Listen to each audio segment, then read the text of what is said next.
Demonic, currently streaming on Netflix.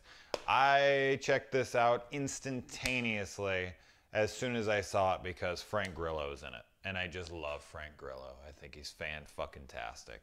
And Maria Bello is also in this, and she's wonderful.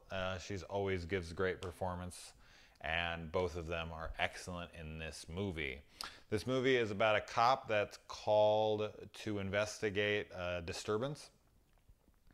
And when he gets there, he finds some carnage, some dead bodies in this house.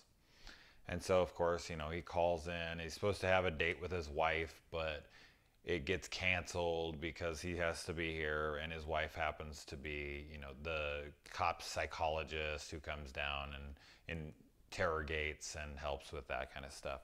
And that's played by Maria Bello. And then Frank Grillo is the cop. They find one survivor, and he starts to kind of unfold the events. They are paranormal investigators.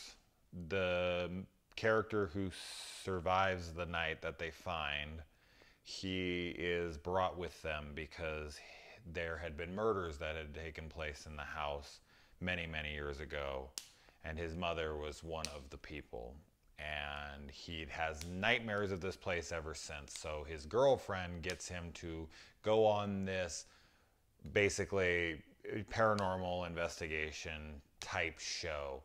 I don't know if they actually have like a show that's worked or not. I don't know if they've really aired it much, or I don't know if that was explained or not. If I might have missed it, I don't think so. But I think that they're kind of just starting up and they haven't been able to get their show going as well as they'd like or whatever, because they comment saying that they're made fun of a lot and this and that.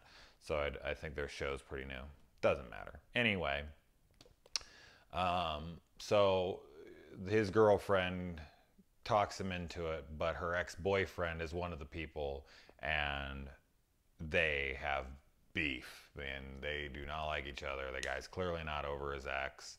They're arguing the whole film, whatnot. Now, this movie jumps back and forth, you know, in time and to the present, explaining and coming back explaining.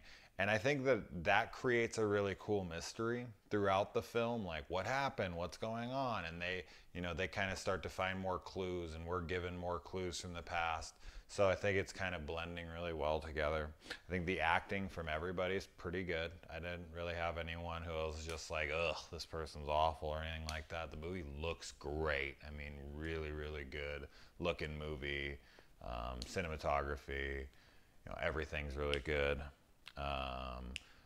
As I'll always point out, the chicks were hot. You know, the two lead girls were beautiful, which I always appreciate. And I thought that the opening was really cool. They kind of had this like news clipping, you know, radio, TV, you know, the murders had taken place, you know, they're all announcing that kind of stuff, and I thought that was well done. I liked that opening. It kind of gave a creepy atmosphere to the film almost instantly. But now, where I think that this film kind of failed is that it's a horror movie. You know, it is trying to be a horror movie, and I think that the mystery worked.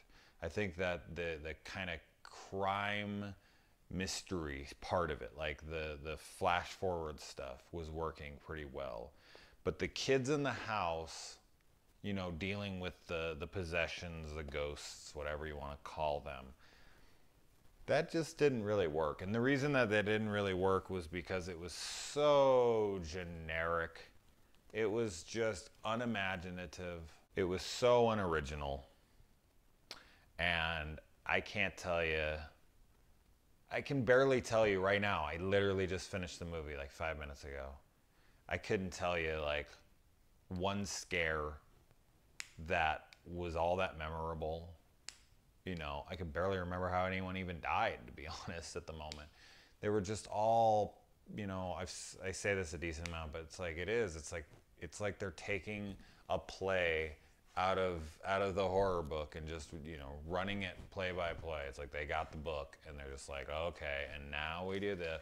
And I see that so often. You know, I get that horror has certain cliches that it basically falls in no matter what it does. I mean, I'm guessing you could be completely original if you were like a fucking god or something, but for the most part you are going to have moments that have been seen before, have been done before, but that doesn't mean that you can't create something that stands out above the rest. Like, if you're gonna do a jump scare, if you're going to do a medicine cabinet reveal, if you're going to do, you know, a typical every fucking horror film movie's ever done it kind of thing, do it better.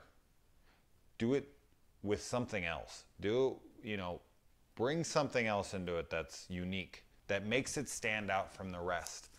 The horror in this movie is completely forgettable. I think mostly everything else works, which is a shame because I think it's a pretty decent film that lacks in the one area that it promises, the horror. There's like no gore. The scares are all like very quick little jump scares. The demons and whatever don't all look that cool. It's just unstylistic. It's, you know, unoriginal. It's kind of a bummer.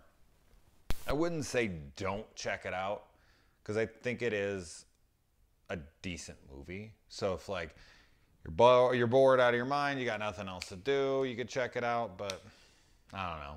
It's not a strong recommendation, which sucks because, as I said, Frank Grillo is so rad. Oh well, what can you do?